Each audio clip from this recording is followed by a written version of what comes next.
So this particular character, who I'm making in soap form, I have loved since the first episode. Just really always dug his frat boy energy vibes, and I would always stand behind all of the stupid things he did. Even in like later seasons when he did some really stupid things, and I'm like, okay, Shonda, where are you taking us? Why are we going down this path? I'm not sure about this, but I still love you, Shonda, and also this guy. And I continued to stand and stand so hard until he left. And the reasons why he left and how his story continued made me hate him, like in big ways. And that sucks. And so I guess we're going to talk about all of that today. So this is probably a big spoiler. And I will tell you more about the character that we're doing and why it's going to be such a big spoiler in just a minute. But before I do, hello, I am Mrs. Soap and Clay. Let's make stuff.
How's it going, Sudsers? Welcome back to the channel. You are at Soap and Clay, where we make all the soapy things, and you are here for day 221 of 365 days of soap, and today we're making Alex Karev in soap form, which is kind of hard to do, right? Because, as I said, he has that frat boy energy going, and how do you capture that in soap? You don't. You just make it smell like frat boy. So we are using an Axe body spray dupe from Wellington for this guy, and instead we'll be doing a Seattle Skyline themed soap. And so sunset over Seattle, the Space Needle, all the jazz. That's what we're doing today. And we will also be talking about Alex Karev and his growth and his transformation and his history, because he has been part of the Grey's Anatomy cast since the very beginning, up until recently. And the way that he left was terrible. And I was really mad. Like, really mad. And so we'll probably talk about that. So, as I've said in most of these videos, there's potentially spoilers in every single one of them. So if you haven't watched Grey's Anatomy and you want to at some point, don't watch this, because I don't want to ruin the fun for you. And it's definitely a lot of fun. So I'm going to go to the video now. We are going to talk about Alex Karev and his frat boy energy, and why I'm mad at the way he left. Okay, so today we are doing Alex Karev's bar, and it is being scented with Dark Temptations, an Axe body spray type from Wellington, and we are going to use Indigo from Midwest Soapery, because it's a beautiful purple. And also, I love how on the packaging, it just says right there in little check marks for the bigger sizes, whether or not you can use it in bath bombs or eyes or all the jazz. We are also using Orange. It looks like you can use that in everything. And Bright Red, because it looked orange in our tests, right? And so I wanted another kind of red, like a corally red, as well as Forest Green, which you cannot use in bath bombs or lips, probably because of that chromium oxide green right there. For those of you who might not know, might be new to the bath bomb, soap making, whatever world, anything with a chromium in it will make your bath bombs smell like sewer water. There is a very weird reaction that goes on with the bath bomb mixture and your chromiums, your oxides, well, chromiums, and it smells bad. So if you didn't know that, now you do. We're not making bath bombs. Also, for the top of this bar, this will be a slab bar, and we are going to put the Seattle Skyline on it because, you know, Karev has been around since the very beginning, and like his backstory is I'm from Iowa, and like the rest of his story is I'm like total frat boy.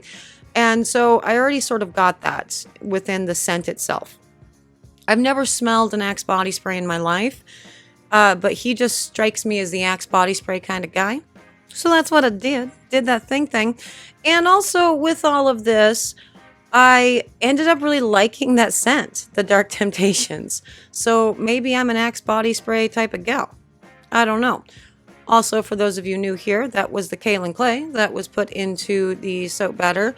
Copious amounts of kaolin clay go into each and every batch of soap I make because I make clay soaps, and clay soaps are awesome.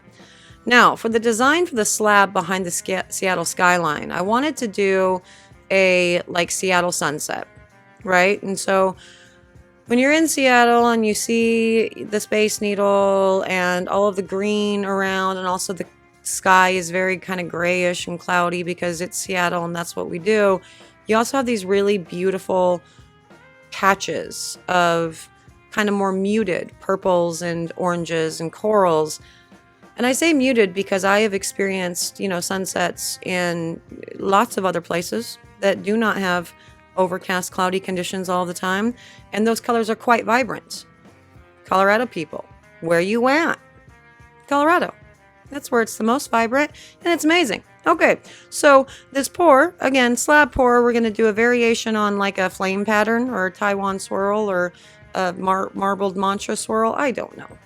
It's a swirl, guys. It's a swirl that we are doing without using dividers because I don't do that, guy. And then we're going to top it with the Seattle Skyline because that'll be cool. See, that's the bright red right there, guys. I only used it at like 50%. Because I, in fact, did want it to go coral. But for the full tests, when we did all the Midwest Soapery color tests, it was still orange. It was definitely not a bright red. So I knew that because I had tested them. So there's that. Now, I guess we got to talk about Alex Karev. You know, I actually like Alex. I have always liked Alex. I like his weird frat boy energy at the very beginning. He's misogynistic piece of shit and, you know, just thinks he's better than all of the other interns because I am man or whatever. I enjoyed that and the way that the strengths of Meredith and Christina and Izzy and Dr. Bailey really played off of Karev because he was put in his place rather early on. And interestingly, he was put in his place rather early on in the first example with George O'Malley and The Heart in the Elevator. That's a thing. That happened. That was very early on, first season. But yeah, so I still really dug the energy and what he brought to sort of the story and the cool dialogue options and whatnot. I never expected him to stick around for as long as he did, but you know, he did that thing, and you know, that's cool. Because also, remember, he was Massimo in that J-Lo movie. Do you remember? You remember? What's that movie called? That movie. He's Massimo. That was Alex Karev. Okay, now on to the pour. Yeah, so Karev. He's a dude. He wrestled. He was from Iowa. His story actually developed in interesting ways when they started talking about his family life and whatnot. And he was the son of a woman who has, I want to say, bipolar disorder. I'm not 100% sure at this point. But anyway, as a result, his home life was very interesting. His dad took off very early. He was basically being the father to his siblings, as well as like the caregiver for his mom when she would, you know, need extra assistance because she was spiraling, really. And so he went on to become a doctor because he wanted to make a lot of money so he would be able to, A, never have to live in the conditions that he lived in before, but two, make sure that his family was well taken care of. So they did a fairly good job humanizing him, for sure, and sort of helping us understand, you know, kind of why Karev is the way that he is. And I loved that. So that made me actually like him even more because he was no longer just like a bit character that was basically kind of just there for comedic relief, like a Chandler, you know? But I started actually seeing him as like a real character at that point. Like another one of these people that's just doing their best to survive and, you know, save lives. Now, part of the whole bro arc of him was actually very cool in that he did a well, everybody is forced to go to when you're an intern, everybody is forced to go and check out all specialties, right? So I don't care if you're going to be really cool with the whole, you're going to go do, you know, heart surgery or brain surgery or bone surgery or whatever, you still have to go check out all of the other specialties and, you know, do rounds with them as well, just to make sure.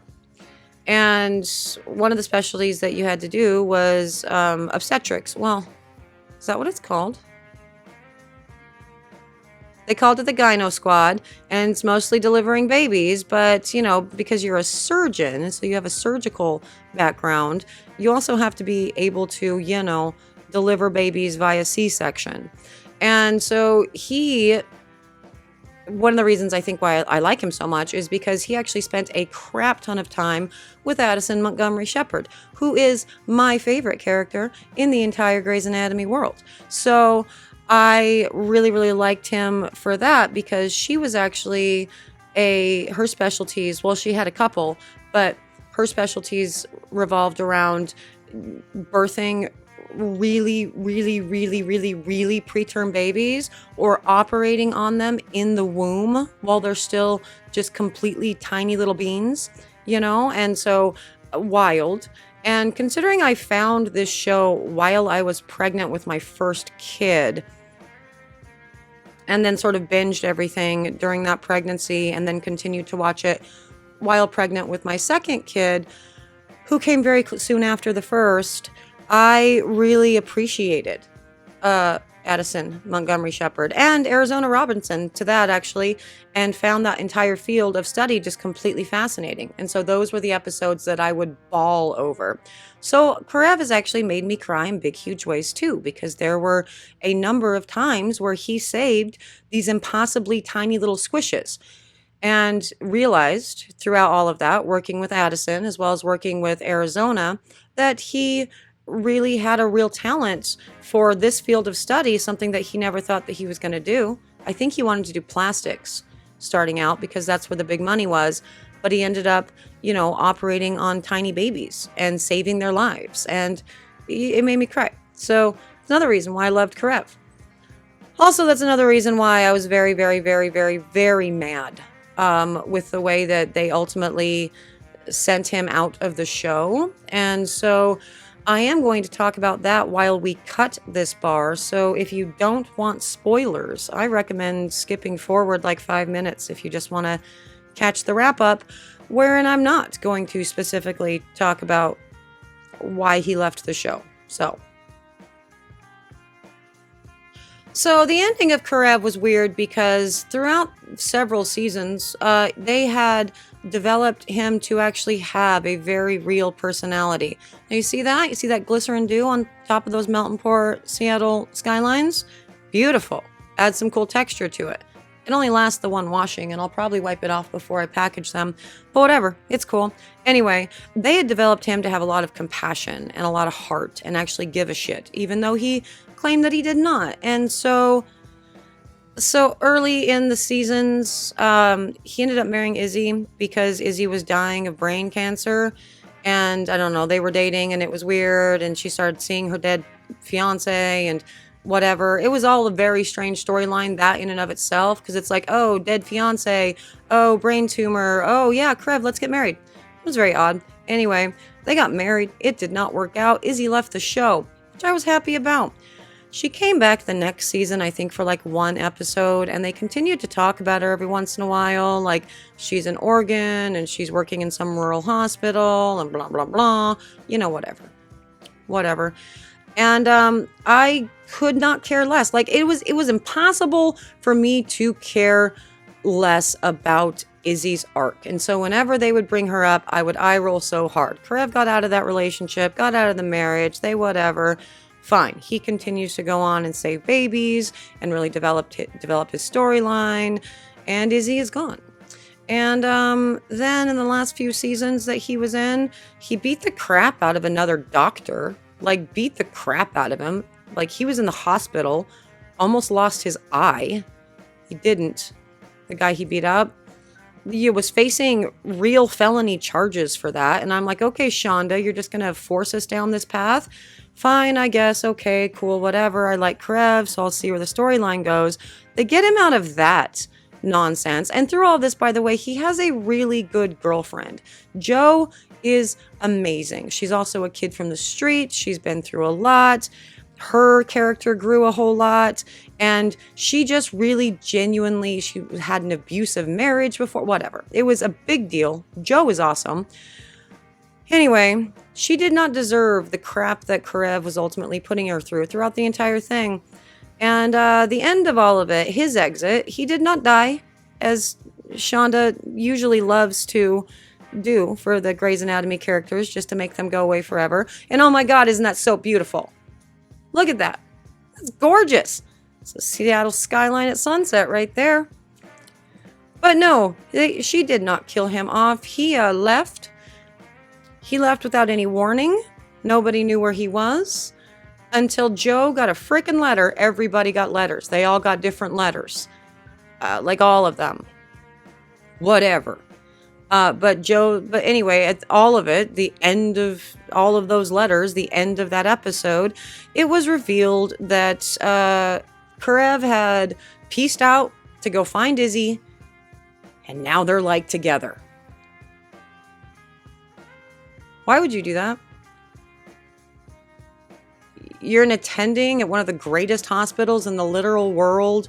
You have a specialty that only like half a dozen people in the literal world can do. Again, this is all Grey's Anatomy fantasy world. Okay, just keep that in mind. You have an amazing girlfriend, amazing friends, an amazing life. And you're just like, oh no, I'm not gonna. I'm gonna go hang out with this idiot, Izzy Stevens. I mean, I guess the heart wants what it wants, and I'm not one to yuck anyone's yum, but no, yeah, I am actually someone to yuck someone's yum in this case, because yuck. What the hell are you doing? Poor Jo, poor everybody, poor Meredith. She lost her best friend. You know, whatever. I did not like how they ended Karev, but that is day 221. It's Axe body spray. It's all of the awesome. I still like Alex. And there it is, the Karev soap. And as far as the scent goes, that's actually a really good scent in soap. Like, that thing slaps. I was surprised. So maybe I'm just really into frat boys, because Axe body spray, I never thought I would enjoy smelling.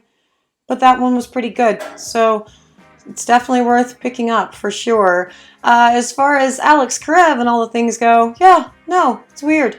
I don't know. I don't understand why they chose that ending for him. Seems really odd, especially given Shonda's history with Katherine Heigl.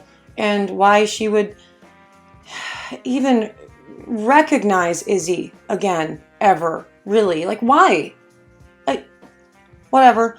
I'm not the one writing the show. I'm not the one making the big bucks. I get to armchair quarterback for all of these things. And, you know, whatever. Still love you, Shonda, and the Grey's cast and all the things. But I think Karev could have been sent out on a better note with a better story, really. And poor Jo wasn't left in the dust like that, because gotta feel bad for Jo. We should do Jo. There are so many characters in Grey's Anatomy that, like, it's impossible. We could do 5 of these themed series and still not get all the characters, because we haven't even talked about, like, the most epic patients, right? Which is another really cool idea for a Grey's thing. Ooh. Focus. Okay, sorry. If you're interested in the Karev bar, you can't have it yet. We're not quite done with the series. Once we are, everything will be at soapandplay.com. So go check it out at that point, but not today. If you're interested in seeing what else we do for the Grey series, like, subscribe, share, bell, all that stuff. For those of you who have done all of those things, hey, Sudsers, thank you. Thank you very much. We are getting kind of close to the end of the Grey's theme. Are you guys enjoying yourselves? Are you having a good time? I hope so, because I've really enjoyed doing this again and doing themes and, you know, making the soaps and the balms and all the things around things that I like a lot. Just a lot of things there. But that's also my shtick. So there's that. I really do appreciate my sudsers. Again, thank you for joining me for another round of 365 days of soap. I'm out of here for today, but I'll see you all again tomorrow for another round of soapy fun. Bye.